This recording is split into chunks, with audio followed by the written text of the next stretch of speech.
Sir, आपने जीवन में डिटेक्टिव इस शब्द का मतलब कब जाना और इस फील्ड में आपकी शुरुआत कब से हुई? मेरी शुरुआत 17 साल की उम्र से हुई। 17 ईयर्स की। अगर आप मेरी बुराई करोगे तो मुझे अच्छा नहीं लगेगा, ये होना ही चाहिए। सर, कोई रोचक किस्सा आपके करियर में किया या देखा जिससे आपके होश उड़ गए कि आपको भी लगा, अरे बाप रे, ये क्या हो गया? उनकी वाइफ हमारे पास आई और उन्होंने बोला कि सर, ये तो आप बता चुके हैं, कुछ नया जी। बताइए आप। मुझे तो लगता है आजकल शादियां लोग इंस्टाग्राम रील और प्री वेडिंग शूट के लिए करते हैं। पहले शादियां निभाई जाती थी, अब शादियां सिर्फ इंस्टाग्राम पे वायरल की जाती है। वो अपनी गर्लफ्रेंड के बारे में बताता है कि मेरे को इससे शादी करनी है, तो थोड़ी आप इन्वेस्टिगेशन करो कैसी है ये लड़की शादी तो से पहले शादी से पहले सोल्यूशन ये था, इसमें से 3-4 चीज़ें हैं जो आप नहीं कर पाओगे, ठीक है, लेकिन कुछ चीज़ें हैं जो आप कर सकते हैं। एक्स्ट्रा मैरिटल अफेयर्स में ज्यादा विक्टिम की तादाद किस तरफ है, मेन या फिर विमेन? कौन ज्यादा इससे तकलीफ में आता है? ऐसा एक कहावत भी है कि शादी के कुछ साल बाद जो बीवी है वो बहन जैसी हो जाती है। ये जब आपने बोला हनीमून आया था और उसके बाद में एक दूसरे को यूज कर लेते, आपने ये कहा था। अरे सर, अभी हाल फिलहाल में एक केस हुआ है सोनम और राजा का। वो लोग भी हनीमून पे गए हुए थे मेघालय, और वहां पर 10 दिन के बाद में उस लड़के की लाश मिलती है और पता चलता है कि लड़की ने ही उसका मर्डर करवाया है। और सोनम और राजा वाले केस में आपकी क्या टिप्पणी है, आपका क्या कहना है? श्रोतागण, welcome to your podcast with राज।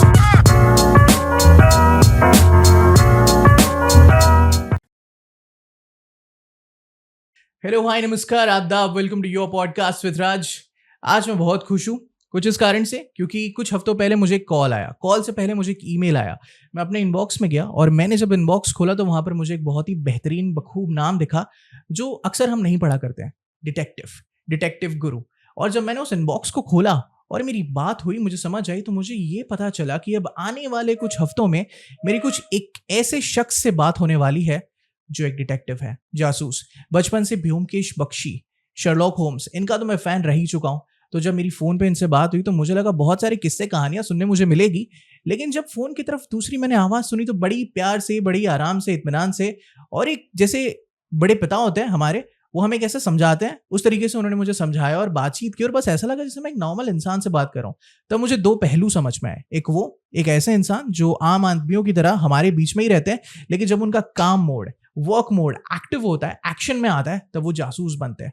आप ही के बीच में रह के, आपके आसपास बैठकर, लेकिन आपको पता नहीं चलता और वो अपना काम कर जाते हैं, अपना जादू बिखेर जाते हैं और इंफॉर्मेशन, जानकारी, इसको हथियार बना के किसी की मदद करते हैं और सामने वाले के मंसूबों को खत्म करते हैं। दिल्ली से सवार आज मेरे सामने में मुंबई शहर में, welcome to Mumbai sir, Rahul Rai Gupta ji, detective Guru. 1999 से मेरे साथ में यहाँ पर। मैं 97 का हूँ, 2 साल का था जब इन्होंने अपने करियर की शुरुआत की, शायद उससे भी पहले। आज जानेंगे इनके तजुर्बे से 25 साल के और सुनेंगे बहुत सारी अमेजिंग कहानियां, और ये भी कि कैसे एक इंसान डिटेक्टिव बन सकता है और क्या है एक डिटेक्टिव की जिंदगानी। कैसे है सर? बहुत बढ़िया, बहुत बढ़िया, मजा आया? बहुत बढ़िया। आपका जो परिचय था, जो प्रारंभिक संबोधन था, बहुत अच्छा था, और थैंक यू वेरी मच मुझे इनवाइट करने के लिए और अपनी ऑडियंस से रूबरू कराने के लिए। The pleasure is all mine sir, because मुझे ऐसा लगता है कि मेरे प्लेलिस्ट में डिटेक्टिव ये जो कीवर्ड अब जुड़ गया है, मेरे लिए बहुत ही एक्साइटिंग, बहुत ही अमेजिंग पॉडकास्ट होने वाला है। बिकॉज मैंने अभी तक ऐसे किसी शख्स से रियल जिंदगी में भी, मतलब जैसे अभी तो हम कैमरे के सामने में बैठे हुए हैं, यहाँ भी जो हो रहा है सब रियल हो रहा है, लेकिन असल जिंदगानी में भी मैंने किसी डिटेक्टिव से बात नहीं की। तो मेरे लिए बहुत एक्साइटिंग, रोमांचक होने वाला है। पहले से शुरुआत करते हैं सर। 2 पहलू, राहुल राय गुप्ता और उनके जीवन में डिटेक्टिव, ये शब्द कहाँ से आया और आपको अपना रास्ता कहाँ से मिला? तो जैसे कि आपने अपने परिचय में मेरा परिचय दिया, तो अच्छा लगा कि डिटेक्टिव के बारे में आप इतने एक्साइटेड हैं जानने के लिए। और एक अच्छी बात आपने कही कि आप पहली बार किसी डिटेक्टिव से मिल रहे हैं जी। ये अच्छा हुआ कि आप पॉडकास्ट के थ्रू मिल रहे हैं। आपको वैसे जरूरत नहीं पड़ी कभी। हाँ। अगर जरूरत पड़ती तो शायद कोई ना कोई किस्सा कहानी आपके साथ भी घटा होता। तो ये अच्छा है कि आपके साथ ऐसा कुछ हुआ नहीं, कोई ऐसा हादसा नहीं हुआ, आप हादसों से बचे हुए हैं, तो ये अच्छी बात है। तो राहुल राय गुप्ता एक छोटा सा नाम है और कोशिश करते हैं समाज की, देश की हेल्प करने की, अपने तजुर्बे से, अपनी काबिलियत से, अपने हुनर से, जो हमने सीखा 25 साल में। कोशिश करते हैं कि लोग जो हमारे पास आते हैं वो जो रोते हुए आते हैं वो हंसते हुए जाएं, उनकी प्रॉब्लम हम सॉल्व करें वाह। और जो उनकी लाइफ की परेशानियां हैं वो दूर करें।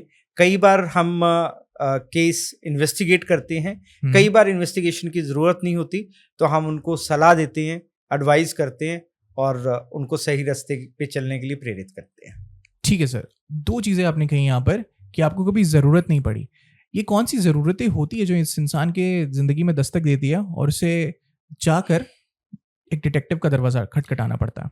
99% जो केसेस हमारे पास आते हैं, जो क्लाइंट आते हैं, वो जब परेशान होते हैं, जब कोई उनके साथ कोई दुर्घटना घटित हो चुकी होती है, तब हमारे पास आते हैं। लेकिन कुछ लोग हैं जो 1% ही हैं, जिनके साथ कुछ हुआ नहीं होता, लेकिन उनको लगता है कि हो सकता है, तो वो इंटेलिजेंस गैदर करने के लिए आते हैं। तो हमारी मतलब एक डिटेक्टिव की जो सर्विसेज हैं उसके 2 पार्ट होते हैं।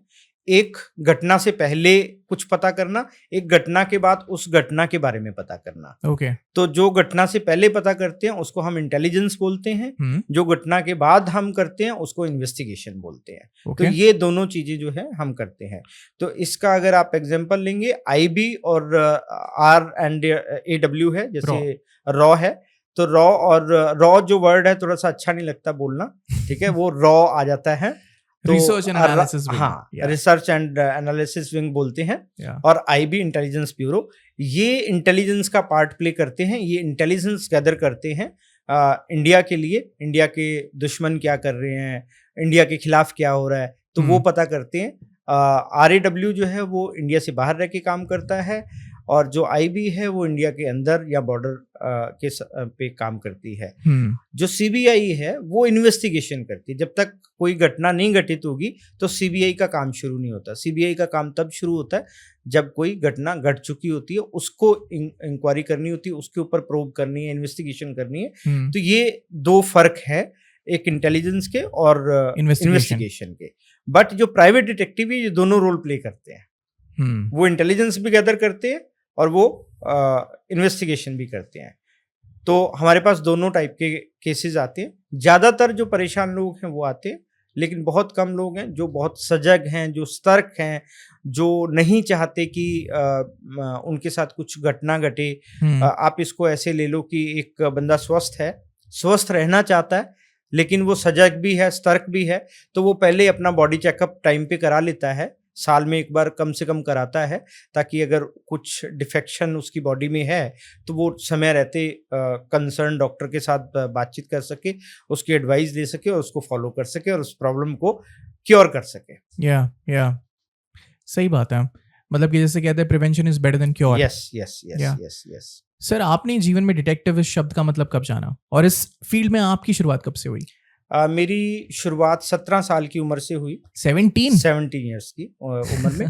अभी मैं 47 का हूँ। ओके। तो जब मैं 17 साल की उम्र में था, करीबन 1995 में, मैं 4 सितंबर 1995 को दिल्ली आ गया था, ठीक है। और उसके बाद मैंने अपना मतलब अलग अलग जॉब, छोटी छोटी जॉब की मैंने अलग अलग फील्ड में, लेकिन मुझे किक नहीं मिली कहीं पे। जैसे सलमान खान साहब अपनी किक मूवी में कहते किक नहीं मिली, हमें पता नहीं था किक का मतलब क्या होता है। लेकिन ऐसा लगता था कि संतुष्टि नहीं हुई। लेकिन जब हमने फिल्म देखी पता चला अच्छा किक नहीं मिलती तभी ऐसा होता है। तो जब तक किक ना मिले किसी काम में तो फिर मज़ा नहीं आता। तो किक मिली इस काम में हमें, तो मेरे को मौका मिला किसी एक कंपनी के साथ जुड़ने का। मैं जुड़ा एज अ ट्रेनी इन्वेस्टिगेटर वहाँ से 17 साल की उम्र में। तो वहाँ से मेरी शुरुआत हुई। मैंने काफ़ी साल एज अ फील्ड इन्वेस्टिगेटर काम किया, एज अ फील्ड एजेंट काम किया। जब लगा कि हाँ अब अपना काम कर सकते हैं, तो फिर मैंने 4 सितंबर 1999 को ही मतलब ठीक 5 साल बाद मैंने अपना काम शुरू कर दिया। वाह सर, मतलब तारीख अभी भी आपके जहन में एकदम पक्की है। हाँ, 25 साल पुरानी, 30 साल पुरानी। यस, बिकॉज मेरी लाइफ में कुछ घटनाएं ऐसी हुई हैं जिसको मतलब हम दुर्घटना भी कह सकते हैं, घटना भी कह सकते हैं। उनको सुन के, उनको याद करके आपको कई बार अच्छा लगता है, कई बार आपको बुरा फील होता है। तो मैं जब अपने घर से आया तो आप वो कहाँ से हैं? मिक्स, मैं पंजाब में पैदा हुआ, फिर हरियाणा में रहे हम। और जब पंजाब में उग्रवाद था तो उस वजह से, क्योंकि 1984 में इंदिरा गांधी की डेथ हो गई थी, करेक्ट। उसके बाद वहाँ पे मिलिटेंसी बहुत ज़्यादा थी और सिख और हिंदुओं का बहुत झगड़ा, मतलब वहाँ पे सिख उग्रवाद ज़्यादा था वहाँ पे। तो इस वजह से जो है हिंदू जो थे हमारे जैसे लोग, वो पंजाब में उनका रहना मुश्किल हो गया था। जैसे कश्मीर में कश्मीरी पंडितों का रहना मुश्किल था एक टाइम पे, तो उस तरीके से हिंदुओं का रहना बड़ा मुश्किल था। तो हम हिंदू थे, हैं, रहेंगे, तो रहेंगे, मतलब हम इंडियन हैं, हिंदुस्तानी हैं, तो मुझे जात पात से ज़्यादा फर्क नहीं पड़ता। हालांकि हमने ये उग्रवाद का दंश बहुत झेला है, बहुत हमने खोया है इसमें। हमारे पास पंजाब में बहुत कुछ था जब मेरी उम्र बहुत छोटी थी उस समय, तो मैं 10 साल का रहा हूँगा। 87 में हम पंजाब छोड़ के हरियाणा में बस गए थे, क्योंकि हमें अपनी जान प्यारी थी, तो माता पिता हमें लेके जो है हरियाणा में शिफ्ट हो गए। तो उसके बाद फिर मेरा मन नहीं लगा वहाँ पे, क्योंकि पंजाब जहाँ पे आप पैदा होते हो तो वैसा आपको फील होता है, कल्चर आपका चेंज हो जाता है, सारी चीज़ें चेंज हो जाती हैं, लैंग्वेज चेंज हो जाती है। हम पंजाबी बोलते थे, हरियाणा में आके हमें हिंदी बोलनी पड़ती थी, और हिंदी हमें बहुत अच्छे से आती नहीं थी, तो इसलिए बड़ा कल्चर का डिफरेंस भी था। हालांकि जो हरियाणा है वो पंजाब का ही एक पार्ट था एक टाइम पे, तो बाद में हरियाणा बना। बट जो हरियाणा की बेल्ट है वहाँ पे ज़्यादातर हिंदी भाषी लोग रहते हैं, पंजाबी भी बहुत रहते हैं, बट जिस जगह पे हम रहते थे वहाँ पे हिंदी वाले लोग ज़्यादा थे, तो बड़ा फ़र्क था। और एक फ़र्क और था कि जब मैं पंजाब में, जो मेरी एजुकेशन थी वो पंजाबी मीडियम था उसका, ठीक है। जब मैं हरियाणा में हम शिफ्ट हुए, तो वहाँ पे जब हम स्कूल में गए तो हिंदी मीडियम हो गया। अब पंजाबी मीडियम से हिंदी मीडियम हो जाए, अब हिंदी मीडियम वाला बच्चा इंग्लिश मीडियम में चला जाए तो वो बड़ा उसको दिक्कत हो जाएगी।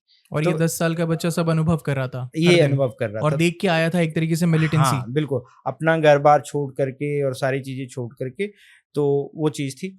तो पंजाब से हरियाणा आए, हरियाणा से फिर जब मुझे लगा कि नहीं, अब मैं यहाँ पे अपना कैरियर नहीं बना सकता, मन नहीं लगता, तो फिर मैं दिल्ली, अपने माँ बाप के आशीर्वाद से दिल्ली आया। तो इस तरीके से मैंने दिल्ली में शुरुआत की। सर, एक 17 साल का ट्रेनी इन्वेस्टिगेटर, क्या होता थी उसकी रोज़मर्रा की ज़िंदगी? सिंपल है कि सुबह आपको कभी 5 बजे उठना है, कभी 4 बजे उठना है, कभी 7 बजे उठना है। आपको एक असाइनमेंट मिल गया, उस असाइनमेंट को आपने फॉलो करना है, उसके ऊपर काम करना है। थोड़ी आपको ट्रेनिंग मिलेगी कि कैसे कैसे काम करना है, कैसे कपड़े पहनने हैं, किस तरीके से जाना है आपने, किस तरीके से खड़े होना है, और किस तरीके से आपने लोगों से बातचीत करनी है। अगर इंक्वायरी करनी है, अगर किसी को वॉच करना है, फॉलो करना है, तो फिर अलग तरीके की इन्वेस्टिगेशन करनी है। तो ये बेसिक ट्रेनिंग हमें मिलती थी, हमें दी जाती थी, और हम उसको फील्ड में जाके एज इट इज़ कॉपी कर लेते थे। परफेक्ट। तो मेरा मतलब ये एक कन्विंसिंग वो है कि भाई अगर मेरे को कोई बताए कोई चीज़, तो मैं उसको अडॉप्ट बड़ी जल्दी कर लेता हूँ। तो मैंने, क्योंकि मेरे को कैरियर बनाना था, तो मैंने अडॉप्ट की सारी चीज़ें, एक एक चीज़ जो मेरे सीनियर मुझे बताते थे।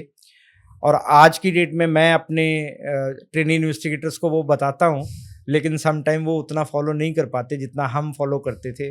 उनको लगता है कि बॉस तो इसी कमरे में बैठा हुआ है, ऐसे ही बोलता रहता, कोई दिक्कत नहीं है। तो उनको मेरी लाइफ पता नहीं होती कि कितनी, कैसे हमने कितना काम किया है, कैसे काम किया है। कई बार तो हम सारा दिन भूखे रहते थे, 16-16, 18-18 घंटे काम करते थे, लेकिन एक पैशन था कि हाँ कुछ करना है, कुछ लाइफ में बनना है। क्या बनना है ये नहीं पता था, क्या बन सकते हैं ये नहीं पता था, कितना आगे जाएंगे ये नहीं पता था। बस उससे करते हुए बस किक मिल रही एक किक मिल रही है कि अच्छा लग रहा है कि आज का दिन अच्छा गया, कुछ काम किया, बॉस हमारा रिपोर्ट से खुश है, बॉस ने बोला कि क्लाइंट खुश है, तो हम खुश हैं। हमें लगा कि हाँ, कई बार इंसेंटिव मिल जाता था तो अच्छा लगता था। तो इस तरीके से हमारी ज़िंदगी बीत रही थी, और हमें बिल्कुल आइडिया नहीं था कि कभी हम इतना आगे चले जाएंगे इन्वेस्टिगेशन में, कभी अपनी एजेंसी कर लेंगे, और अपनी एजेंसी करने के बाद इतने तरीके से उसको चला लेंगे, या इतनी बड़ी एजेंसी कर लेंगे, या फिर इंटरनेशनली काम कर लेंगे। हाँ। और कभी आपके सामने बैठे होंगे। पूरा से सौभाग्य मेरा है। सर हम शुरुआत से शुरू करते हैं। जी आपने 5 पॉइंट्स कहे अपनी पूरी स्पीच में। I just took a note जी and I want to know each and every one of them in bits and pieces, छोटे छोटे अल्फाजों में। ठीक है, सबसे पहले आपने कहा कि हम सुबह 5 बजे उठते थे, 4 बजे उठते थे। मुझे ऐसा लगता है कि क्लाइंट की डिमांड्स वैसी होती होगी या केस वैसा होता होगा। हम्म, सर आज की तारीख में भी ना लोग बड़े थोड़े ऐसे हो जाते हैं, प्राइवेट डिटेक्टिव उन्हें ऐसा लगता है कि ये किस पचड़ों में पड़ रहे हैं। जैसे कोर्ट और कचहरी से कैसे लोग डरते हैं, खौफ खाते हैं, थोड़ा अभी भी लोग परहेज रखते हैं। तो उस टाइम पे 80 के दशक में, 90 के दशक में मोस्टली ये कौन से क्लाइंट्स होते थे जो आपको अप्रोच करते थे अपने काम के लिए? क्योंकि आई थिंक उस टाइम पे तो अवेयरनेस और कम होगी आज के मुकाबले। जो प्राइवेट इन्वेस्टिगेशन का प्रोफेशन है, जिसको हम जासूसी भी कह सकते हैं और स्पाइंग कहते हैं इसको, जैसे ठीक है? वर्ल्ड वॉर्स में स्पाइस हुआ करते हाँ थे। स्पाई। तो ये चाणक्य के टाइम पे भी स्पाई हुआ करते थे। चाणक्य के पास अपने बहुत सारे जासूस थे जिनसे वो मतलब इंफॉर्मेशन लेकर के इंफॉर्मेशन को यूज करते थे और यूज करके दुश्मन को हराते थे। वो Yeah. इंफॉर्मेशन पावर है बेसिकली। अगर आपके पास लेट्स सपोज कोई बंदा आपके पास आया, वो आपको कॉन करने की कोशिश कर रहा है, लेकिन आपको उसके बारे में पहले से इंफॉर्मेशन है, ठीक है, तो आप उसकी बात को काट भी सकते हैं, उसका जवाब भी दे सकते हैं और अपने आप को कॉन होने से बचा भी सकते हैं। लेकिन अगर आपके पास इंफॉर्मेशन नहीं है तो हो सकता है कि आप उससे कन्विंस हो जाएं और आप कॉन हो जाएं, है ना। तो इसी तरीके से जो इंटेलिजेंस गैदर करते हैं हम लोग और क्लाइंट हमें देते हैं केसेस, खास करके कॉर्पोरेट्स में, कॉर्पोरेट्स में तो वो इंफॉर्मेशन लेना चाहते हैं कि उनके कंपटीटर क्या कर रहे हैं या उनके जो सीनियर स्टाफ है वो क्या कर रहा है, किस तरीके से काम कर रहा है। कई बार उनको वो इंफॉर्मेशन यूज नहीं करनी होती है, सिर्फ अपने पास रखनी होती है ताकि वक्त आने पे वो इंफॉर्मेशन आप सही तरीके से यूज कर पाए। तो कहने का मतलब ये है कि क्लाइंट जो आज हैं वही कल भी थे, लेकिन कल कम क्लाइंट थे, आज ज्यादा क्लाइंट है, तादाद से बढ़ी क्योंकि है। आज अवेयरनेस है। लोगों को लगता है कि हाँ डिटेक्टिव जो है वो सही काम करते हैं। उस समय के दशक में क्या होता था कि जो बहुत ज्यादा परेशान होता था वही लोग क्लाइंट मतलब डिटेक्टिव एजेंसीज के पास आते थे। जनरली नहीं आते थे, बिकॉज उनको लगता था जैसे सीरियल्स में दिखाया जाता था कि जो डिटेक्टिव है वो पता नहीं क्या क्या पता लगा लेंगे।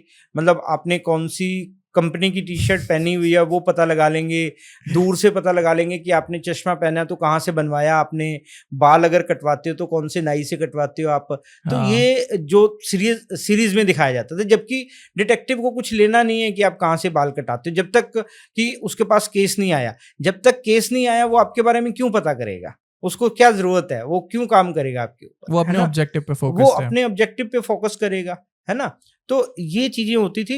तो उस समय अवेयरनेस नहीं थी, लोग डरते थे। दूसरी बात है, आज की डेट में लोगों को भरोसा हो गया कि हाँ डिटेक्टिव उनके साथी हैं, उनके दोस्त हैं, उनके लिए अच्छा काम कर सकते हैं। हमारी जैसे एक डॉक्टर की इंपॉर्टेंस होती है किसी की लाइफ में, वैसी इंपॉर्टेंस हमारी है उनकी लाइफ में, सो दैट उनकी लाइफ में जो प्रॉब्लम्स हैं वो हमसे डिस्कस कर सके और डिस्कस करके उनको मिनिमाइज कर सके, उसका हल निकाल सके, उसका हल निकाल जैसी सके। जरूरत बिल्कुल। वैसा काम, जैसे वैसा जरूरत, सोल्यूशन। बिल्कुल बिल्कुल बिल्कुल। सर आपने कहा काम, कपड़े, कैसे खड़े होना है, यानी कि फील्ड इंटेलिजेंस एक तरीके से, फील्ड अवेयरनेस में कह सकता हूँ, चौथा इंक्वायरी एंड पांचवा वॉच करना, किसी को देखना, किसी का बेसिकली शैडो बनकर उनके साथ में चलना। तो सर जैसे हर एक इंसान का उस्ताद होता है, जो भी एक नया आर्टिस्ट होता है, म्यूजिशियन होता है, तो आपके उस्तादों से इस फील्ड के लिए आपको पहली लर्निंग कौन सी थी कि बेटा इस सबक को सीख लो, ये हर जगह काम आना है? सबसे पहले शुरू करते हैं काम के साथ। क्या काम होता है एक ट्रेनी इन्वेस्टिगेटर का, और वो कैसे कैसे अपने कदमों को बढ़ाते हुए जब वो इस फील्ड में वक्त गुजार लेता है, वो काम किस तरीके से बदलता है? तो एक जो प्राइवेट इन्वेस्टिगेटर होता है, जिसको हम फील्ड एजेंट भी बोलते हैं, फील्ड एजेंट के कई काम हो सकते हैं। इन्वेस्टिगेशन एक वर्ड है, लेकिन इसके अंदर बहुत सारी इन्वेस्टिगेशंस होती हैं, जिसको हम आपने सुना होगा कवर्ट ऑपरेशन, यस, फिल्मों में अंडर कवर ऑपरेशन। तो अंडर कवर ऑपरेशन अपने आप में एक टूल है जो हम यूज करते हैं, और इसके लिए अलग टाइप के इन्वेस्टिगेटर्स होते हैं, इनको अलग तरीके से ट्रेंड किया जाता है। ओके, ठीक है। और एक होता है सर्वेलेंस। सर्वेलेंस एक टूल है हमारा। सर्वेलेंस का मतलब है कि किसी को छाया की तरह उसका पीछा करना, उसकी दिन भर की एक्टिविटी पता करना। आपने देखा होगा फिल्मों में कहते हैं भाई इसके ऊपर नजर रखो, ये कहाँ जा रहा है, क्या कर रहा है, एक रूटीन इसका स्केच बनाते हैं वो लोग। हाँ, रूटीन इसका पता करना है, तो उसको हम सर्वेलेंस बोलते हैं। एक होता है फिजिकल इंक्वायरी। फिजिकल इंक्वायरी की उसके बारे में पता करना। अगर मुझे आपके बारे में पता करना, मैं आसपास आपके पड़ोसी के पास आऊँगा, आपके धोबी के पास आऊँगा, अगर आपने कोई काम वाली रखी हुई है उसको पकड़ लेंगे हम, उससे बातचीत करेंगे, ठीक है, उसको कोई कवर स्टोरी सुनाएंगे, आपके पड़ोसी को कवर स्टोरी सुनाएंगे, ठीक है, और उससे इंक्वायरी आपकी निकाल लेंगे कि आप कैसे इंसान हो। जो हमारा ऑब्जेक्टिव है उस तरीके से हम कवर स्टोरी बना करके उससे बात करेंगे, लेकिन उसको पता नहीं चलेगा कि हमने उससे आपके बारे में इंफॉर्मेशन ले ली। ये मेन जो याद रखने वाली चीज है। आपने कहा कि जो इन्वेस्टिगेटर को सबसे पहले सिखाया जाता है, वो सिखाया जाता है कि इन्वेस्टिगेटर को एक्सपोज नहीं होना है। इन्वेस्टिगेटर के बारे में पता नहीं चलना चाहिए आसपास के लोगों को, या खास करके उस बंदे को जिसकी इन्वेस्टिगेशन करते हैं, उसको हम सब्जेक्ट बोलते हैं, तो उसको पता नहीं चलना चाहिए। तो पता ना चले इसके लिए अलग से हमें चीजें अडॉप्ट करनी पड़ेगी। जैसे मैंने बोला कि ड्रेस कैसी होनी चाहिए, कपड़े कैसे होने चाहिए। अगर आप बहुत ज्यादा ऐसे कपड़े पहन के जाओगे जो दूर से नजर आते हैं, ठीक है, आप भीड़ में देखते हो कि कुछ लोग बहुत नॉर्मल कपड़े पहन के खड़े होते हैं जिनको पहचानना बड़ा मुश्किल हो जाता है।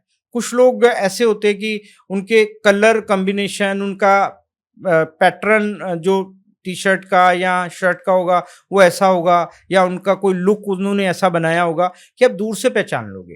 अट्रैक्ट करता है वो लोगों को। जब वो अट्रैक्ट करता है तो आप उसको देखते हो, जब उसको ध्यान से देखते हो आप पहचान लेते हो। जब आप उसी इंसान को दोबारा देखोगे शाम को, दोपहर को, या अगले दिन या तीसरे दिन अपने आसपास, तो आपको रिकॉल करोगे कि अच्छा ये बंदा वहां पे भी था फलानी जगह पे, ठीक है। तो इसका मतलब वो एक्सपोज होना शुरू हो गया। उसको अभी हो सकता है आपको पता ना हो कि ये इन्वेस्टिगेटर हो सकता है, लेकिन वो बार बार आपको दिखेगा तो आपको आभास हो जाएगा यार कुछ तो गड़बड़ है, कुछ तो शक होगा, कुछ तो शक होगा।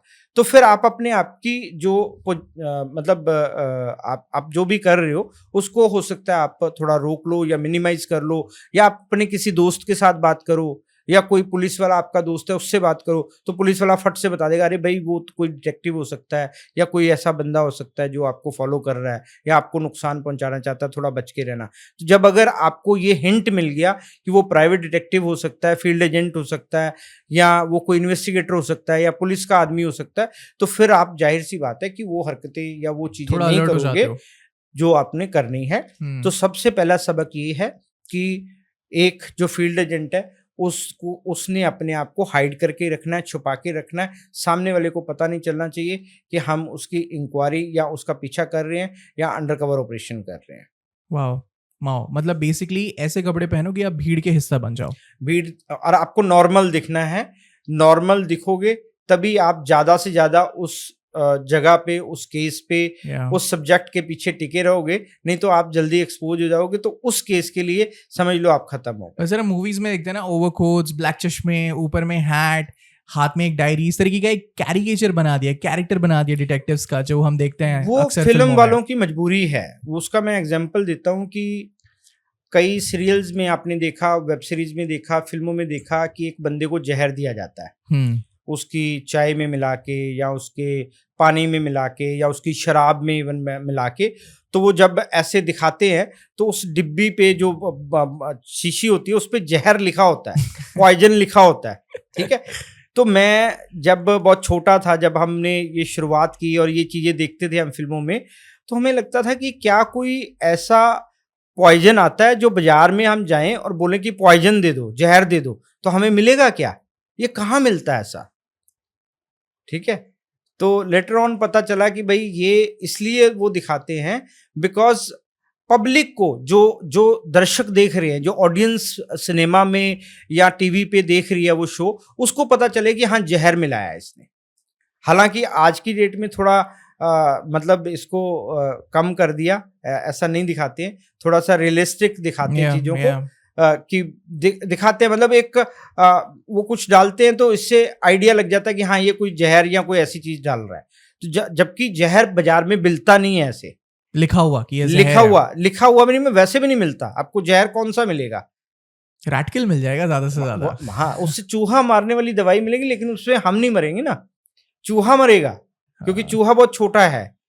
हम अगर 1 किलो पी लेंगे उसको, आधा किलो पी लेंगे, तब तो कुछ भी हो सकता है। Yeah. लेकिन जनरली जो शीशी होती है छोटी, अगर उसको पूरा पी भी ले तो बहुत ज़्यादा हो सकता है आप बेहोश हो जाओ। लेकिन आप क्योरेबल होंगे, आपको हॉस्पिटल ले जाया जाएगा, वो जहर आपका निकाल दिया जाएगा, आप थोड़ा ठीक हो जाओगे, कोई दिक्कत नहीं है उसमें। ठीक है। मतलब मरने की स्थिति में नहीं होंगे।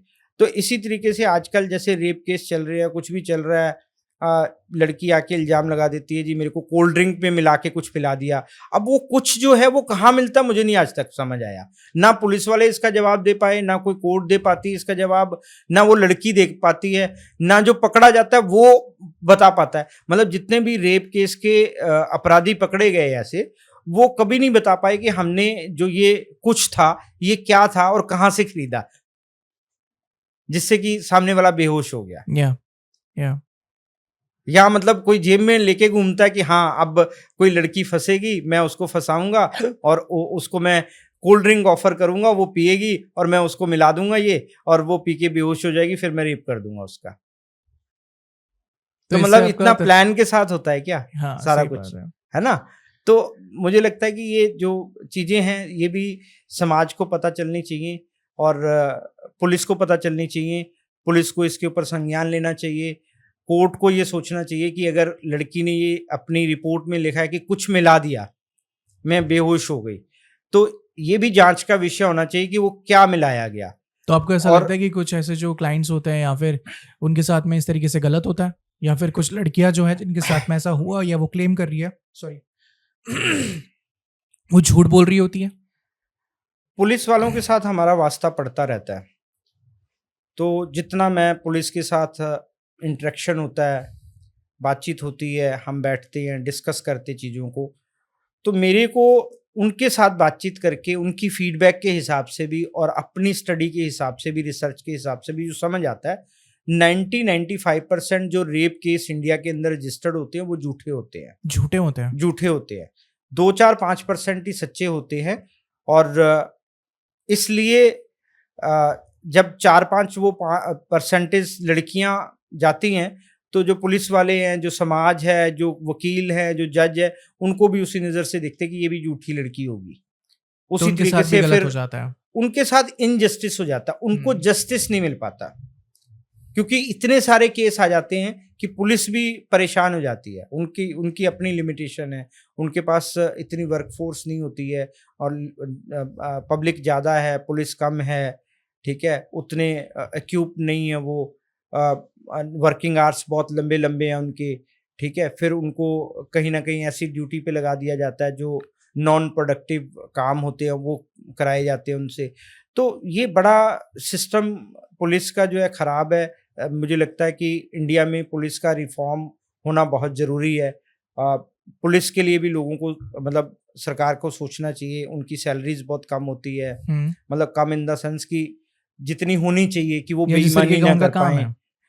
जिस तरीके से उनका काम है उस तरीके से सैलरी उनको, मुझे लगता है कि जस्टिफाइड नहीं है। उनकी सैलरी बहुत अच्छी होनी चाहिए, सो दैट वो भ्रष्टाचार ना कर पाएँ, पैसे बनाने की कोशिश ना करें इधर उधर से, ठीक है ना, वो ईमानदार रह पाएँ। काफ़ी पुलिस वाले ईमानदार होते भी हैं, लेकिन काफ़ी बेईमान भी होते हैं, लेकिन बेईमानों की वजह से जो इस तरीके के केसेस है उसमें इंसाफ नहीं मिल पाता। कहते हैं ना आटे के साथ साथ हाँ, ये भी घुन जाता है। बिल्कुल बिल्कुल बिल्कुल। करेक्ट। तो ये चीज़ है सर, 4 सितंबर 1995, अब जी। हाल फिलहाल में आपको कुछ ही महीनों में 30 साल कंप्लीट हो जाएंगे। जी। शुरुआत आपकी दिल्ली से हुई, फिर दिल्ली से पूरा हिंदुस्तान, एक एक बढ़ते हुए शहर, और आज की तारीख में आप इंटरनेशनल केसेस भी हैंडल करते हैं। सर, आपके तजुर्बे से ऐसे कौन से टॉप 3 या टॉप 5 जॉनराज, अगर मैं कह लूँ, या कैटेगरीज में कह लूँ, जिसमें से आप सबसे ज़्यादा केसेस डील करते हैं, और कौन से केसेस होते हैं ये? तो जो प्राइवेट डिटेक्टिव, सारे प्राइवेट डिटेक्टिव्स की बात करूं तो मेरे हिसाब से पोस्ट मैट्रिमोनियल के केसेस हम सबसे ज़्यादा डील करते हैं। Post matrimonial. तो अगर परसेंटेज में बात करूं तो मुझे लगता है 60-70% जो केसेस है हमारे पास, 40-50 टाइप के केसेस हम इन्वेस्टिगेट करते हैं, जिसमें थेफ्ट के केसेस भी होते हैं, कॉर्पोरेट के अलग अलग केसेस होते हैं, शादी से पहले के केसेस होते हैं, लव अफेयर केसेस होते हैं, चाइल्ड अब्यूज़ के केसेस होते हैं, चाइल्ड कस्टडी के केसेस होते हैं। जितने भी सारे केसेस होते हैं उसमें सबसे ज़्यादा जो है पोस्ट मैट्रिमोनियल के एक्स्ट्रा मैरिटल अफेयर के केसेस हम इन्वेस्टिगेट करते हैं। थोड़ा इसके ऊपर में एजुकेट करिए सर। एक्स्ट्रा मैरिटल अफेयर्स कितना बड़ा इशू हो रहा है आज के समाज में? एक्स्ट्रा मैरिटल अफेयर जो है इसको सादी भाषा में कहेंगे तो शादी के बाद एक हस्बैंड वाइफ जब साथ रहते हैं और कहीं ना कहीं उनकी अंडरस्टैंडिंग नहीं बनती, कंपैटिबिलिटी नहीं बनती, तो वाइफ का हो सकता है किसी और के साथ अफेयर हो और हस्बैंड का किसी और के साथ अफेयर हो, तो that's called extra marital affair. तो अगर जो भी विक्टिम है उसमें से जो महसूस कर पा रहा है कि वाइफ के मिजाज बदले बदले हैं या हस्बैंड के मिजाज बदले बदले हैं, तो दोनों में से जो विक्टिम है वो हमारे पास आता है, हमसे डिस्कस करता है, हमसे हेल्प की उम्मीद करता है, हम उसको इन्वेस्टिगेट करते हैं, जो सच्चाई है वो हम बताते हैं उनको। और जो भी आपके पास में विक्टिम आते हैं उनका शक प्रतिशत के अगर अनुमान से हम देखें तो कई बार सच होता है या कई बार गलत हो जाता है। हाँ बिल्कुल, बहुत सारे केसेस ऐसे भी आते हैं जिसमें सिर्फ डाउट होता है, होता कुछ नहीं है। Okay. अगर हम इन्वेस्टिगेट करते हैं, या तो क्या मेरी एजेंसी का क्या है कि कोई भी केस लेने से पहले हम कंसल्टेशन करते हैं। कंसल्टेशन करने के बाद केस सुनते हैं, समझते हैं और उसके बाद अपना ओपिनियन देते हैं क्लाइंट को कि इसमें आपको क्या करना चाहिए। तो 10% केसेस में जो पोस्ट मैट्रिमोनियल के केसेस है, ऐसा होता है कि क्लाइंट का वहम होता है, होता कुछ नहीं है। उसमें से कुछ % केसेस ऐसे होते हैं जिसमें हम उनको समझा देते हैं, उनको बता देते हैं कि भाई हमारी एज अ एक्सपर्ट ये ओपिनियन है कि ऐसा कुछ है नहीं है, आपके मन का वहम है। आजकल साइकोलॉजिकल प्रॉब्लम भी बहुत है, ठीक है। तो साइकोलॉजिकल प्रॉब्लम के चलते भी लोगों को इनसिक्योरिटी होने लगती है अपने पार्टनर के प्रति कि अच्छा उसका कहीं ना कहीं अफेयर है। ऐसा क्यों हो रहा है सर? क्योंकि अभी जो ट्रस्ट की है वो बहुत कमी हो गई है। लोग शादी कर लेते हैं, एक्चुअली मुझे ऐसा लगता है कि लोग शादी करते हैं, लोगों को पता नहीं है कि शादी का मतलब क्या है, लोगों को कॉन्सेप्ट नहीं पता शादी का क्या है, शादी क्यों करते हैं लोग, उनको ये नहीं पता। लड़के को शादी इसलिए करनी है कि उसको बीवी चाहिए सेक्स करने के लिए, और लड़की को शादी इसलिए करनी है क्योंकि एक उसको सपोर्ट सिस्टम चाहिए, एक घर चाहिए रहने के लिए। दुनिया के ताने सुनने बंद हो जाएंगे, घर वाले कहना बंद हो जाएंगे कि भाई शादी कर ले, शादी कर ले, शादी कर ले। तो ये मेरे ख्याल से, और एक फिनेंशियल हेल्प चाहिए होती है उसको, लेडी को, कि भाई चलो इंडिपेंडेंट हो जाएगी, खास करके जो होम मेकर्स लेडी हैं जो काम नहीं करती हैं उनको। तो ये दोनों के, मेल और फीमेल के जो ऑब्जेक्टिव हैं वो अलग अलग होते हैं।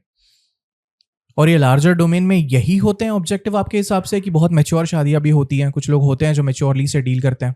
बहुत कम ऐसे कपल्स हैं जो मैच्योरिटी से डील करते हैं और वो असली समझते हैं शादी का, और उनकी शादियां फिर चलती भी हैं। लेकिन मुझे लगता है वो 2-4-5% ऐसे लोग हैं जिनकी शादियां सक्सेसफुल है। इंडिया में अगर मैं एक ब्रॉडर पिक्चर बताऊं आपको, तो मुझे ऐसा लगता है 90-95% जो शादियां वो सक्सेस नहीं है। 90 to 95%? जी जी जी जी। उसका कारण क्या है कि वो डिवोर्स में कन्वर्ट नहीं होती हैं, वो सेपरेशन में कन्वर्ट नहीं होती हैं। एक है शादी ना चलना, एक पार्ट है, फिर उसका सेपरेट हो जाना दो लोगों का, वो एक अलग पार्ट है, फिर उनका डिवोर्स हो जाना, ये एक तीसरा पार्ट है। तो इसको ऐसे समझ लो कि हमारे इंडिया में करीब करीब 3% डिवोर्स होते हैं। जस्ट 3%, या 100 शादियां हुई, उसमें से 3% डिवोर्स हुए। लेकिन मुझे ऐसा लगता है कि 50-60% सेपरेशन होते हैं। सेपरेशन का मतलब है कि दोनों लोग अलग रहना शुरू कर देते हैं और उनका या तो केस चलता रहता है या वो चुपचाप बैठे रहते हैं। पति कहता है पत्नी डालेगी केस कोर्ट में जाके, पत्नी कहती है पति डालेगा, या दूसरे सिनेरियो में पत्नी कहती है मैं इसको मजा चखाऊंगी, इसको कभी मैं डिवोर्स नहीं दूंगी, ये दूसरी शादी नहीं कर पाएगा। पति कहता है कि मैं इसको दूसरी शादी नहीं करने दूंगा, मैं इसको डिवोर्स नहीं दूंगा। तो वो दोनों डिवोर्स डालते नहीं है, या डालते हैं तो वो लंबे समय तक चलता है, क्योंकि इंडिया के अंदर कॉन्टेस्ट करके डिवोर्स लेना बहुत मुश्किल है। डिवोर्स 2 टाइप से लिया जाता है हिंदू मैरिज एक्ट में। या तो आप म्यूचुअल डिवोर्स कर लो, आप कोर्ट में जाओ, 2 लोग, आप बोलो कि हमारी आपस में नहीं बनती, अंडरस्टैंडिंग नहीं है, जो भी रीजन दो, फेयर रीजन जो दोनों को एक्सेप्ट हो, जज आपकी बात सुनेगा। अगर उसको अपील करता है आपकी रीजन, तो वो आपको ग्रांट कर देता है कि ठीक है 6 महीने बाद आओ, आपको डिक्री मिल जाएगी।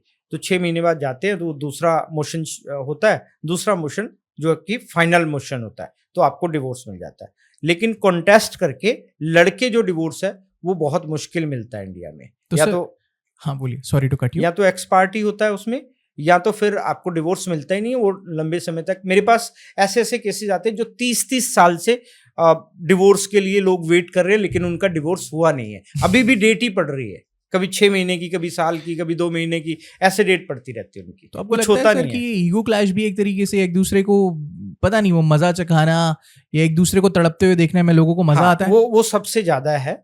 जो सेपरेशन के केसेस हैं, जो मैं आपको बता रहा था कि 3 टाइप के हैं, कि डिवोर्स 3% है, 50-60% सेपरेशन है। अब मैंने 90 to 95% का, बाकी का क्या हुआ? 35%। बाकी का क्या हुआ? वो हो गया साइलेंट डिवोर्स। उनके बीच में हो गया साइलेंट डिवोर्स। अब साइलेंट डिवोर्स क्या बला है? ये कोई लीगल टर्म नहीं है। ये हमारे लिए टर्म है कि साइलेंट डिवोर्स का मतलब है कि 2 इंडिविजुअल जिन्होंने शादी की, आपस में बच्चे पैदा किए, लेकिन अब वो अलग अलग कमरे में रहते हैं, उनके बीच में कोई फिजिकल इंटीमेसी नहीं है, उनके बीच में इमोशनल बॉन्ड खत्म हो गया। वो एक दूसरे से बात तो कर रहे हैं, लेकिन अपने बच्चों के लिए कर रहे हैं, या सिर्फ इसलिए कर रहे हैं कि उनको अलग नहीं रहना है। या पति काफी अच्छा है, वो कहता है ठीक है, मैं तुमसे कोई वास्ता नहीं रखूंगा, तू अपने कमरे में रह, मैं अपने कमरे में, खर्चा मैं पूरा दूंगा किचन का, लेकिन हम अलग अलग, तुम अपनी जिंदगी में जो करना करो, मैं अपनी जिंदगी में जो करना करूंगा। तो उनका साइलेंट डिवोर्स हो गया, बट डिवोर्स नहीं हुआ, उनका सेपरेशन नहीं हुआ। सेपरेशन है कि भाई घर से निकल गए, या पति छोड़ के चला गया, या पत्नी छोड़ के चली गई, अब वो एक दूसरे को देखना नहीं चाहते, एक दूसरे को देख नहीं रहे, तो दैट्स कॉल्ड सेपरेशन। तो बेसिकली एक ट्रांजैक्शनल रिश्ता बन गया, जितनी जरूरत मुझे तुमसे मैं उतना कर दूंगा, या जितनी बस, मेरी बस, जिम्मेदारी बस। अपेक्षा है वो मैं निभा Yes, दूंगा yes, दोनों yes, तरफ yes, से, yes. और तुम अपना देख लो। तो बेसिकली यही वो कपल्स होते होंगे जो साइलेंट डिवोर्स के थ्रू जाते होंगे, जो इमोशनल इंटीमेसी या फिजिकल इंटीमेसी या एक बॉन्ड के लिए फिर बाहर निकलते होंगे। बिल्कुल बिल्कुल बिल्कुल बिल्कुल। सर, कोई रोचक किस्सा आपके करियर में जो आपने पोस्ट मैट्रिमोनियल, जो आप कह रहे एक्स्ट्रा मैरिटल अफेयर्स में आपने सॉल्व किया या देखा, जिससे आपके होश उड़ गए, कि आपको भी लगा अरे बाप रे ये क्या हो गया? तो मैंने ऐसे बहुत सारे केसेस हैं, मैं आपको 2 केस बताता हूँ। जी। एक मैं वो बताऊंगा केस यहाँ पे हमने कुछ निकाला, एक मैं वो केस बताऊंगा जहाँ पे कुछ निकला नहीं। तो आपने सुना एक केस, मेरा किसी पॉडकास्ट में मैंने बोला था कि एक करीब 60 साल के बुजुर्ग थे, उनकी वाइफ हमारे पास आई और उन्होंने बोला कि सर ये तो आप बता चुके हैं, कुछ नया जी। बताइए आप। ये वाला नहीं बताते, कुछ नया बताइए। चलिए नया बताता हूँ। हाँ। सेम एज उसका बताता हूँ आपके, कि एक पर्सन मेरे पास आता है और बोलता है कि मैं पिछले 3 महीने से अपनी वाइफ का फोन सुन रहा हूँ, ओके। उसकी बातचीत सुन रहा हूँ। अब वो मेरी बुराई बहुत करती है, अब मुझे उसके ऊपर इन्वेस्टिगेशन करानी है। मैंने कहा इन्वेस्टिगेशन तो आपने खुद कर ली, मेरा क्या काम है इसमें अब? ठीक है, तो वो केस आया मेरे पास, मैंने सारी उनकी बातचीत सुनी, हमारी करीब 2 घंटे मुलाकात हुई। 2 घंटे बाद मैंने ये डिसाइड किया, डिसीजन लिया, मेरी ओपिनियन ये बनी कि वो जो लेडी है वो करीब अब 55 इयर्स की है, उनका अफेयर तो नहीं है, ठीक है, लेकिन इनके साथ वो अटैच भी नहीं है मेंटली। वो इसलिए नहीं है कि इनकी आपस में बनती नहीं है, अंडरस्टैंडिंग नहीं है। एक टाइम पे ये एक दूसरे के साथ बना रहे थे क्योंकि बच्चे बड़े हो रहे थे, फिर बच्चों की शादियां करनी थी। अब बच्चे बड़े हो चुके हैं, वो अपने अपने काम धंधे में लग चुके हैं, उनकी शादियां हो चुकी हैं, अब ये फ्री हो गए लड़ने के लिए। इनके पास इतना टाइम, इतना स्पेस है कि ये अपने बारे में सोच सकते हैं, अच्छी बातें नहीं, एक दूसरे के खिलाफ सोच सकते हैं। तो इसीलिए, क्योंकि पति जो है उसके, वो कुछ गलतियां कर रहा है, वो अपनी जिम्मेदारियां नहीं समझ रहा है कुछ चीज़ों में, वो जो वाइफ का हक है एक थोड़े से प्यार का, थोड़ी रिस्पेक्ट का, वो शायद ये नहीं दे पा रहा बंदा। तो इस वजह से वो जो उसकी वाइफ है वो अपनी बेटी के सामने उसकी बुराई करती है, और अच्छा, किसी तो के वो सामने उनकी नहीं, बेटी बेटी के थी। साथ ही बुराई करती है कि तुम्हारे पापा ऐसा करते हैं, जो पति है वो बीवी को तू करके बात कर रहा है, बेइज्जती से। नहीं बेइज्जती से नहीं, कई बारी मतलब वो करते हैं बात, बस और एक बातचीत का वो एक तरीका बन जाता है। तरीका बन हाँ। गया वो। ज्यादातर हमारे इंडियन कल्चर में, इंडियन घरों में वाइफ को तू करके बात करते हैं, और वाइफ से उम्मीद करते हैं कि वो आप करके बात करे, तुम करके भी नहीं। तू करके तो बहुत बड़ी बात हो गई, तू करके तो वो बेइज्जती समझेंगे, लेकिन ये नहीं समझेंगे कि हम भी बेइज्जती कर रहे हैं। तो मुझे लगता है कि ये थोड़ा सा सिस्टम हमारे इंडिया का बदलना चाहिए। अगर कोई वाइफ है तो उसकी भी इज्जत होनी चाहिए, खास करके अगर कोई घर पे आया तो आप नहीं कह सकते, तो तुम तो कह ही सकते हो आप। ठीक है, तो अगर तुम कहोगे तो थोड़ा सुनने वाले को भी अच्छा लगता है। तुम बोलते हो तो एक चुभता है थोड़ा सा, चाहे एज गैप है, वो आपसे छोटी है, ठीक है, लेकिन रिश्ते में आपसे छोटी नहीं है। बहुत बड़ी बात कही आपने, ठीक है, रिश्ते में छोटी नहीं है। लेकिन मैंने ये देखा है कि कुछ जो हस्बैंड अपनी वाइफ से उम्र में छोटे होते हैं, ठीक है, वो भी अपनी वाइफ को तू करके ही बात करते हैं, जबकि वाइफ उनको आप करके बात कर रही है।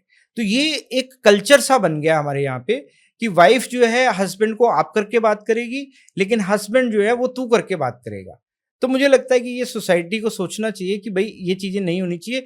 यहीं से कहीं ना कहीं दो लोगों के बीच में दरार पैदा होती है। तो आखिरकार उनके बीच में सोल्यूशन ठीक है, निकला। तो सोल्यूशन ये था, मैंने उनको बताया कि भाई ये चीजें जो आपने बताई हैं, इसमें से 3-4 चीजें हैं जो आप नहीं कर पाओगे, ठीक है, लेकिन कुछ चीजें हैं जो आप कर सकते हो।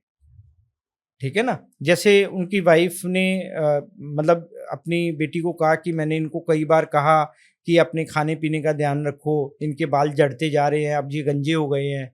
ठीक है, अब गंजापन तो ऐसे दूर नहीं कर सकते, अब वो तो गंजे लगते हैं तो लगेंगे, ठीक है, वो तो बीवी को बियर करना पड़ेगा, लेकिन जो चीजें आप कर सकते हो वो तो कर लो ना। तो लिस्ट में बहुत सारी चीजें थी जो मैंने उनको बोला कि आप करके देखो, आपकी बुराइयां कम होनी शुरू हो जाएंगी। और दूसरा, आप सुनो मत उनको, क्योंकि कोई भी ऐसी वाइफ नहीं है या कोई भी हस्बैंड नहीं है आज की डेट में कि वो एक दूसरे की बुराई नहीं कर रहा हो। बुराई करते ही हैं लोग, और किसी और के पास करते हैं, और किसी और के पास करेंगे, क्योंकि एक दूसरे से तो कर नहीं सकते। अगर मैं आपके सामने आपकी बुराई करूंगा तो आपको अच्छा नहीं लगेगा, अगर आप मेरी बुराई करोगे तो मुझे अच्छा नहीं लगेगा। लेकिन रिश्ते बनते भी पक्के यही हैं जहां सामने में हो जाए बात। ये होना ही चाहिए, ये तो होना ही चाहिए कि अगर मुझे आपके अंदर, मान लो हम एज अ फ्रेंड हैं, तो अगर हमारे बीच में कोई ऐसी चीज है यहाँ पे मुझे लगता है कि आपके अंदर ये कमी है या मेरे साथ ये आप गलत कर रहे हो, तो मुझे आपके सामने बोलना चाहिए, मुझे आपके साथ डिस्कस करना चाहिए। ठीक है, और आपको ये अंडरस्टैंड करना है कि ये बंदा अगर ये चीज कह रहा है तो आपको उसको सुधार लेना चाहिए। कम्युनिकेशन गैप नहीं होना चाहिए। और हमारे इंडिया में ये कल्चर बन गया कि हस्बैंड वाइफ बहुत कम बात करते हैं, वो बहुत कम बात करते हैं, उनके बीच में जनरेशन गैप बहुत है, कम्युनिकेशन गैप बहुत है। कम्युनिकेशन गैप होने की वजह से वो उनके बीच में गलतफहमियां पैदा होती हैं। गलतफहमियां जो है उनको सेपरेशन की तरफ लेके जाती हैं, साइलेंट डिवोर्स की तरफ लेके जाती हैं। तो आप जितना अपने पार्टनर से बात करेंगे उतना आप अपने रिश्ते को मजबूत करेंगे, पक्का करेंगे, और समझ के बात करेंगे। समझ के बात करेंगे, मतलब आपको पहले तो ये सोचना है आपको कि आपको हर चीज में बुराई नहीं देखनी है। बुराई तो हर इंसान में होती है, लेकिन अगर आप हर समय बुराई देखते रहोगे, इसको ऐसे समझ लो कि मेरे पास एक लड़का आया, वो अपनी गर्लफ्रेंड के बारे में बताता है कि मेरे को इससे शादी करनी है, तो थोड़ी आप इन्वेस्टिगेशन करो कैसी है ये लड़की। शादी से पहले गर्लफ्रेंड के लिए बात करने आया, तो मैंने कहा भाई तुम्हें कैसी लगती है, तुम क्या जानते हो इसके बारे में, तुम बताओ, तो थोड़ा डिस्कस कर लें चलो पहले। तो उसने बताया सर मैं, इसका बर्थडे आता है, मैं इसके लिए कुछ भी कर लूं तो इसको पूरा ही नहीं पड़ता, मैं इसको 5 स्टार में लेके जाऊं खाना खिलाने के लिए, तो ये कहती है नहीं ये 5 स्टार नहीं, अगर उसमें चलते तो ज्यादा अच्छा था। अच्छा, मतलब सेटिस्फाई नहीं होती है कहीं पे, वो सेटिस्फाई नहीं होती किसी भी बात पे। मैं कुछ भी फूल लेके जाऊंगा, वो कहती अच्छा इतने ही फूल लेके आई हो, बड़ा बुके लेके आना चाहिए था। ठीक है, तो मतलब किसी चीज से कहता मैं क्या करूं सर। यहाँ पर तो बेचारे की भी कोई गलती नहीं है, वो भी अपनी पूरी कोशिश कर रहा है। वो कोशिश कर रहा है। तो इस तरीके के केसेस भी आते हैं, तो हम जनरली उनके साथ फिर डिस्कशन करते हैं, काउंसलिंग करते हैं, उनकी बातचीत करके उनको बताते हैं कि भाई अच्छा ये कर लो, ये कर लो। यहाँ पे हमें लगता है कि नहीं यार ये तो बिल्कुल अपोजिट डायरेक्शन में चल रहे हैं दोनों, तो हम उनको कहते हैं भाई शादी वादी मत करें इनके साथ, because expectation level he match नहीं हो रहा है, मैच ही नहीं हो रहा। तो सामने वाला कभी जिंदगी में, अब एक लड़की आई, वो कहती जी मेरा बॉयफ्रेंड हमेशा मेरी बॉडी शेमिंग करता रहता है, कुछ ना कुछ बोलता रहता है मेरी बॉडी के बारे में। तो मैंने कहा फिर वो आपको अप्रिशिएट कैसे करता है? जनरली तो लोग जो लड़के लोग हैं वो लड़की की बॉडी को देख के अट्रैक्ट होते हैं, आपके चेहरे को देख कर के, आपकी स्माइल को देख के, आपके बाल को देख के अट्रैक्ट होते हैं। लेकिन यहाँ पे तो अट्रैक्शन की बजाय वो बॉडी शेमिंग कर रहा है आपकी। तो मतलब आपकी जो शादीशुदा लाइफ है, कल को आपने शादी कर ली तो कैसे चलेगी? फिर रिस्पेक्ट नहीं कर पाएगी। पाएगा। वो तो आपकी हर जगह बेइज्जती करेगा। सही बात है। तो इसलिए आपको ये देखना है कि आपकी बॉन्डिंग, आपकी अंडरस्टैंडिंग, आपकी कंपेटिबिलिटी पार्टनर के साथ बनती है या नहीं बनती है। ये बहुत अगर सही कहा आपने, अगर कंपैटिबिलिटी। कंपेटिव मतलब मैंने अभी बुक लिखी है एक, वो जल्दी रिलीज करूंगा मैं।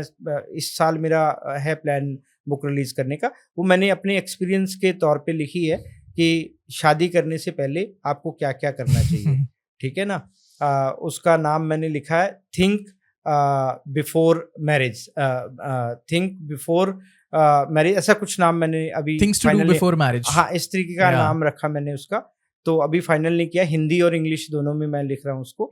ठीक है, तो कंप्लीट हो गई है, फर्स्ट ड्राफ्ट उसका तैयार हो गया। तो उसके अंदर मैंने क्रक्स जो है उसका बुक का, वो ये है जो मेरा 25 साल का तजुर्बा है। प्रोफेशनल कैरियर रहा है, जितने भी मेरे पास केसेस आए। तो मुझे लगता है कि एक लड़के और लड़की के अंदर जब शादी करें, म्यूचुअल रिस्पेक्ट होनी चाहिए सबसे पहले।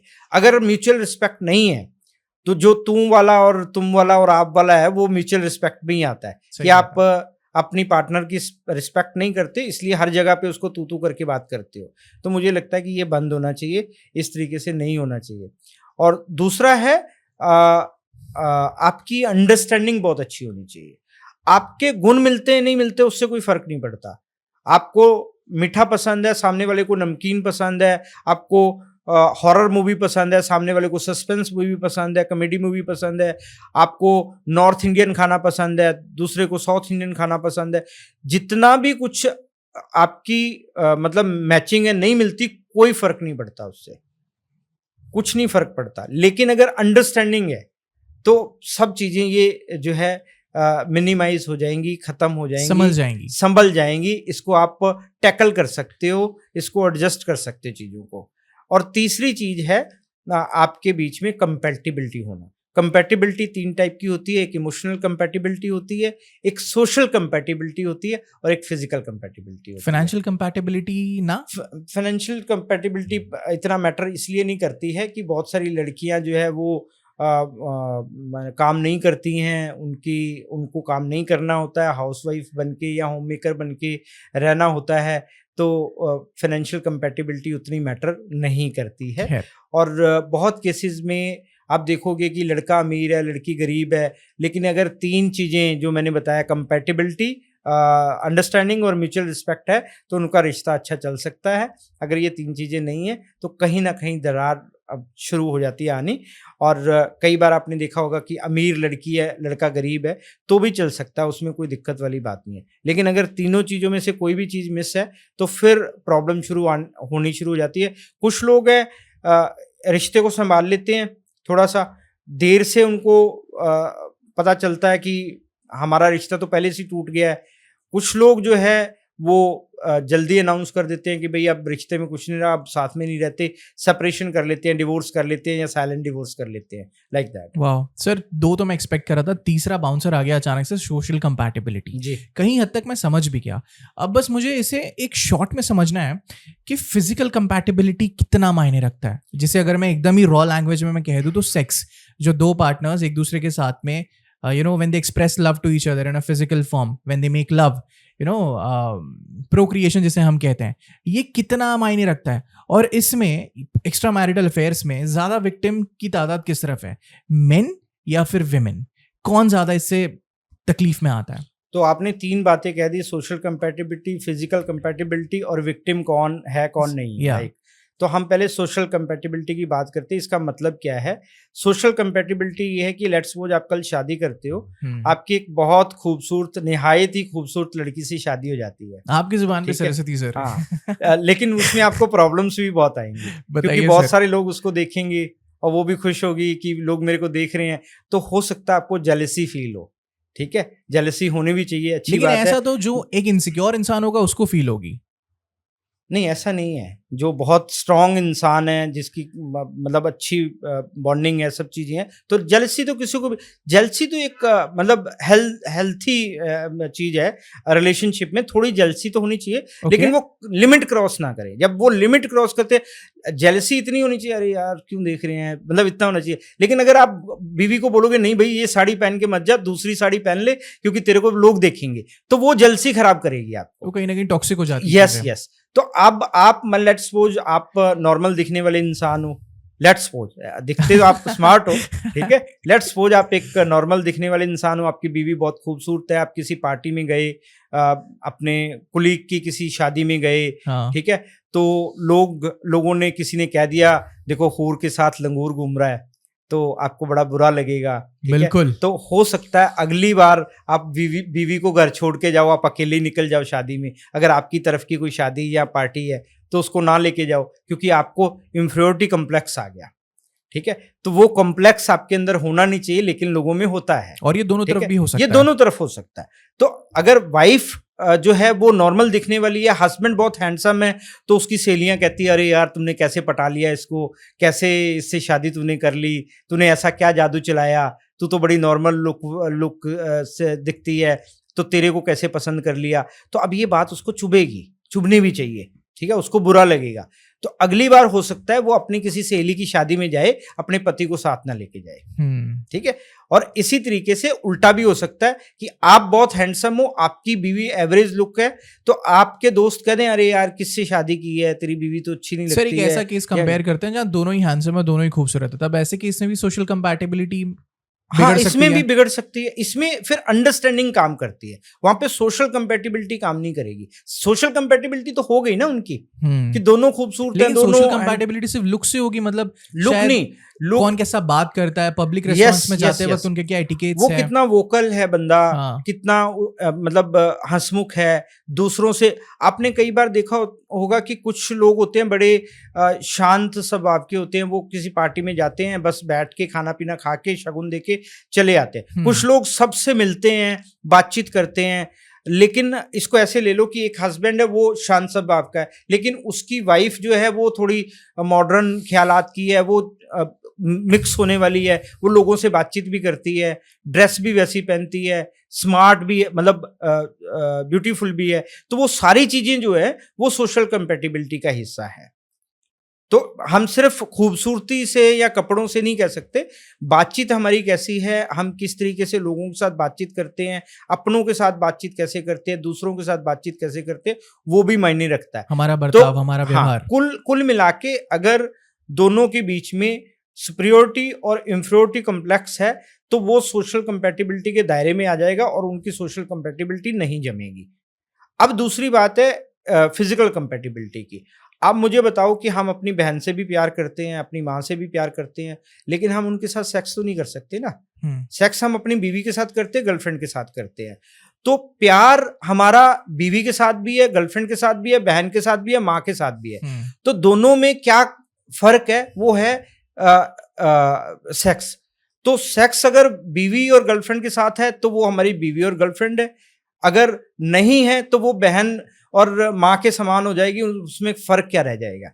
ऐसा एक कहावत भी है कि शादी के कुछ साल बाद जो बीवी है वो बहन जैसी हो जाती है, ऐसा बोलते हैं। अगर आप लिटरेचर में पढ़ेंगे तो ऐसा बोलते हैं कि भाई उसकी शक्लें भी मिलने लगती हैं, जो चीज़ें हैं वो भी मिलने लगती हैं, जो उनकी बातचीत है वो भी वैसी हो जाती है, क्योंकि उनके बीच में कोई मतलब फिजिकल इंटीमेसी रहती नहीं है। तो मैं वही पूछ रहा हूँ क्यों नहीं होती है, मतलब जो फिजिकल इंटीमेसी जो ब्रेक होती है वक्त के साथ साथ, जैसे लोग बोलते हैं शादी के कई साल बाद पार्टनर्स कपल्स सेक्स करना छोड़ देते हैं, वो साथ में सोना छोड़ देते हैं, वो सिर्फ एक फॉर्मेलिटी के लिए शायद एक बेड शेयर करते हैं, लेकिन जो जुनून होता है, जैसे हम कहते हैं कि एक सेक्सुअल पैशन या सेक्सुअल इंटीमेसी या फिर सेक्सुअल टेंशन, वो कहीं ना कहीं ढहने लगता है, वो एक दूसरे को अट्रैक्टिव नहीं फाइंड करते हैं फिजिकली। तो जब ये गिरता है तब जाके ये इसका जवाब कहीं और ढूंढते हैं, किसी और इंसान में ढूंढते हैं। यस, इसी से शुरुआत होती है एक्स्ट्रा मैरिटल अफेयर्स की। इसका कारण क्या है? इसका कारण मुझे लगता है कि सेक्स एजुकेशन हमारे समाज का हिस्सा नहीं है, हमारे सिस्टम का हिस्सा नहीं है, तो इस वजह से है, हमें पता नहीं है कि सेक्स एक्चुअल में क्या है। ठीक है, क्या है हम जब सेक्स? शादी करते हैं तो मतलब आप देखते हैं लोग हनीमून पे जाते हैं, वो एक दूसरे को इतना यूज़ कर लेते हैं, इतना यूज़ टू हो जाते हैं कि उनको कुछ अट्रैक्शन नहीं रहता बाद में। वो और बीवी है वो घर पे खाना बना रही है, उसके हाथ सने हुए हैं, मसालों की बदबू आ रही है हाथों में से, शरीर में से, और बिना नहाए वो अपने बेड पे चली जाती है, तो हस्बैंड को जो स्मेल अच्छी नहीं लगती तो वो उसके पास नहीं जाएगा। इनफैक्ट सर, ये जो आपने बताया ना, ये अभी एक मूवी का सीन था, हर मूवी, जिसमें आई थिंक सनाया मल्होत्रा थी। एग्जैक्ट सीन था कि वो पूरी किचन की स्मेल होती है, तो उनका पति उनको कहता है कि तुम्हारे शरीर से मसालों की बदबू आती है, किचन की बदबू आती है, एंड दैट जी। Makes me physically unattractive to you. बिल्कुल, बिल्कुल। तो ये एक मतलब हमारे समाज में किसी लड़की को या किसी लड़के को सिखाया ही नहीं जाता ये। कोई ना दोस्त बताता है, ना माँ-बाप बताते हैं, ना बहन-भाई बताते हैं, किसी को बताया नहीं जाता कि फिज़िकली अट्रैक्शन कैसे एक दूसरे के साथ बना के रखना है। कोई क्लासेस भी नहीं चलती ऐसी कि भई आजकल तो बहुत सारे मतलब सेक्स एक्सपर्ट आ गए हैं, वो क्लासेस देते हैं इन चीज़ों की, लेकिन लोग जनरली जा नहीं पाते उनके पास, या जाते हैं तो तब तक तो बहुत देर हो चुकी होती है, जितना वो माइंड मेकअप करते हैं तब तक तो बहुत देर हो चुकी है, पार्टनर से अलग हो चुके होते हैं। तो कहीं ना कहीं उनकी जो चीज़ें हैं वो अपनी बॉडी पे ध्यान नहीं देते। बंदा है वो अपनी बॉडी पे ध्यान नहीं देगा, ठीक है, खाने पीने पे ध्यान नहीं देगा, वो ये ध्यान नहीं देगा कि मेरी सेक्स लाइफ कैसे ठीक रहे, और ऐसे ही बीवी नहीं ध्यान देगी। एक्चुअली समाज में हमारे क्या होता है कि शादी करते हम, शादी में हम बहुत पैसा खर्च करते हैं, बहुत इमोशंस खर्च करते हैं, बहुत टाइम खर्च करते हैं। लहंगा अच्छा बनवाएगी लड़की, मेकअप अच्छा करेगी, फोटोग्राफी अच्छी करेगी, प्री वेडिंग शूट कर लेगी, सब कुछ कर लेगी, लेकिन एक सेक्स एक्सपर्ट के साथ पास नहीं जाएगी कि मेरे को अपने पति को कैसे खुश रखना है शादी के बाद। और ऐसे ही पति किसी सेक्स एक्सपर्ट के पास नहीं जाएगा ये जानने के लिए कि मुझे पत्नी को खुश कैसे रखना है। तो कंपैटिबिलिटी जो है, अगर मैं जितने केसेस में देखता हूं, मुझे लगता है कि 90% लोगों के बीच में, दो लोगों के बीच में जो शादीशुदा उनके बीच में सेक्स कंपैटिबिलिटी है ही नहीं। और इस कितने सालों के बाद खत्म हो जाती है शादी के? मुझे लगता है 6 महीने साल के बाद खत्म हो जाती है चीजें। साल के बाद? जी बिल्कुल।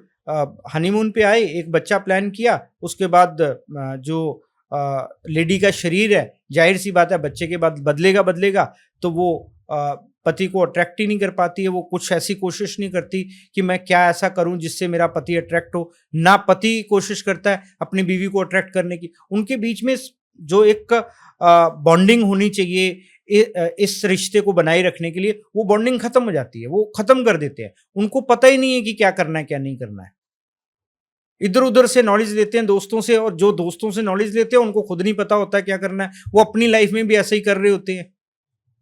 तो उनकी इस मतलब इंडियन कल्चर में शादी इसलिए थोड़ी सी कई बारी सर्वाइव नहीं कर पाती, इसीलिए रिश्ते खराब हो जाते हैं, और इसलिए एक्स्ट्रा मैरिटल अफेयर्स होते हैं। हाँ, क्योंकि हम कभी ये समझ नहीं पाते कि हमारी बीवी को क्या चाहिए या हमारे पति को क्या चाहिए, समझना ही नहीं चाहता कोई।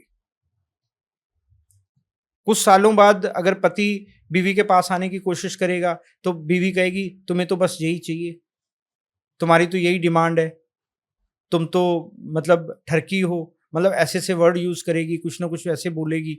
अगर उसकी इच्छा नहीं है तो, अगर उसकी इच्छा है तो इसको ऐसे मान लो कि अगर आदमी सेक्स के लिए अप्रोच करता है किसी वाइफ को, अपनी वाइफ को, तो वो गलत कर रहा है। लेकिन जो वाइफ अगर अप्रोच करती है तो वो उसकी मोहब्बत है, प्यार है उसका। तो यहाँ पे थोड़ा सा ये जो एक मेल और फीमेल का डिफरेंस है वो हमारे समाज में देखने को मिलता है। और सर ऐसा भी तो होता होगा ना कुछ केसेस में कि where the female is interested but पति शायद ऑफिस के स्ट्रेस का बहाना बना रहा हो, या मैं थक गया हूँ, या मेरा मन नहीं है, वो भी उसकी तरफ से भी ये चीजें आ सकती वो है। जैसे आपने फिल्म का भी एग्जांपल दिया, वो इसीलिए होता है क्योंकि लेडी को नीड तो है सेक्स की, बट पति को अट्रैक्ट कैसे करना है वो उसके ऊपर काम नहीं करती है, वो अपनी बॉडी पे काम नहीं करती है, वो अपने आप को सजने संवारने के लिए काम नहीं करती है। अब वो 6 महीने बाद, 3 महीने बाद, 2 महीने बाद ऐसा करेगी एकदम से उठ के, तो अट्रैक्शन तो पहले ही खत्म हो चुका है। बट सर ये लॉजिक तो हम लड़कों पे भी लगा सकते हैं कि वो अपनी दोनों बॉडी पे पे है, काम नहीं करते। दोनों पे है, हाँ। दोनों पे। मैं देखो इसमें जेंडर बायस नहीं हूं, मैं दोनों के लिए ये कह रहा हूं। कंपैटिबिलिटी दोनों तरफ से टूटती है, तो किसी एक तरफ से नहीं टूटती। और कई बार मेडिकल प्रॉब्लम्स भी होती हैं दोनों की तरफ से, कई बार उनका टाइमिंग का इश्यू होता है, मतलब कई सारी चीजें हैं इसके अंदर जो सीखने की, समझने की जरूरत है शादी से पहले। इवन आप अपने फिजिकल रिलेशन अपनी वाइफ या अपने पति के साथ कैसे रख सकते हो, हेल्दी आपकी रिलेशनशिप कैसे रह सकती है, आप रोमांटिक कैसे बने रह सकते हो, तो ये सीखने की जरूरत है। कई बार लोग रोमांस को और सेक्स को एक ही मानते हैं, जबकि ये दोनों में फर्क है। रोमांस अलग हो जाता है, सेक्स अलग हो जाता है। सर मेरे मायने के हिसाब से तो sex is a very pure activity, it's very पायस, और मतलब भगवान के बहुत करीब है। बिकॉज आई थिंक हम सिर्फ एक दूसरे इंसान का शरीर, जैसे अगर मैं एकदम ही हिंदी में बोलूँ तो भोगते नहीं है, आई थिंक हम पढ़ते हैं। अगर वो सही में वो सेक्स एक कार्मिक लेवल पे कनेक्ट हो रहा है, लाइक दो इंसान एक जिसमें बनते हैं, तो इट्स वेरी पायस मेरे हिसाब से। और कहीं ना कहीं हमें एक दूसरे को समझते रहना चाहिए, पढ़ते रहना चाहिए और एक्सपेरिमेंट भी करते रहना चाहिए। तो इसको ऐसे समझ सकते हैं कि एक लड़की जब आपके साथ फिजिकल हो रही है तो उसकी आपके साथ कंसेंट हो सकती है, होना ही चाहिए। ठीक है, हाँ, लेकिन विल है या नहीं है वो कोई नहीं पता करता। विल, ओके, विल, इच्छा शक्ति, मर्जी, ठीक है। तो विल है या नहीं है, इच्छा है या नहीं है, वो कोई नहीं पता करता। कंसेंट है, आप किसी कॉल गर्ल को बुलाते हो, सेक्स करते हो उसके साथ, उसकी कंसेंट है, लेकिन विल नहीं है उसकी। तो आप उसके साथ रेप कर रहे हो, आपको पता ही नहीं है। जिसे हम आपको लगता है कि आपने पैसे दे दिए, काम खत्म हो गया। नहीं, आप उसके साथ रेप कर रहे हो। अगर वो कोर्ट में जाके कह दे, थाने में जाके कह दे इस बंदे ने मेरे साथ रेप किया है, अगर ये भी साबित कर देगा बंदा कि मैंने पैसे दिए हैं, उसके बावजूद भी रेप का केस दर्ज हो सकता है उसके ऊपर।